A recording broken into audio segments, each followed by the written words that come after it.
సంబంధం చూసేటప్పుడు అట్లీస్ట్ సేవకులకి ఒక మాట ಯಾಕಂದ್ರೆ చెప్పండి. ನಿಮ್ಗೆ ಗೊತ್ತಾಗಲ್ಲ. ఎందుకంటే మీకు తెలుసు ಇವತ್ತು ಅನೇಕ ಕುಟುಂಬ ಸಫರ್ ಆಗ್ತಾ ಇದೆ.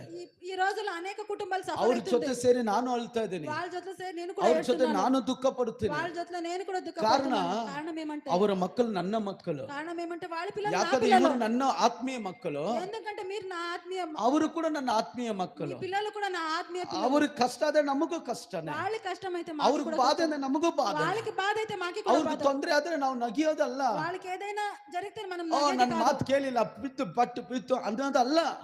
వాళ్ళు నా మాట వినలేదని మనం వాళ్ళు చూసి నగేది ಅವ್ರ కాదు. ಜೊತೆ ನಾವು ಅಳ್ತೀವಿ. వాళ్ళ జೊತೆలో మనం ಪೌಲ ఏడవాలి. ಹೇಳ್ತಾನೆ, ಅಳುವರ ಜೊತೆ ಅಳುವರಿ, ನಗಿವರ ಜೊತೆ ನಗಿರಿ. పౌలుడు ఇలా చెప్తుండే, ఏడ్చే వాళ్ళ జೊತೆలో ఏడండి, నవ్వే వాళ్ళ జೊತೆలో నవ్వండి అని. ನಾವು ದೇವರ మనము ಮಕ್ಕಳಾಗಿದ್ದೇವೆ. దేవుని పిల్లలై ನಮ್ಮ ఉన్నాము. ಮಕ್ಕಳನ್ನ ಒಳ್ಳೆ ದಾರಿಯಲ್ಲಿ మన ನಡೆಸಬೇಕು. పిల్లల్ని మనం మంచి దారిలో నడిపించాలి. 110ನೇ ಕೀರ್ತನೆ 3ನೇ ವಾಕ್ಯ ಹೇಳ್ತದೆ, ಯವನಸ್ಥರು ಹೇಗಿರ್ತಾರಂತೆ, ಅವರ ಜೀವಿತ ಆಶೀರ್ವಾದವಾಗಿರ್ತದೆ. 110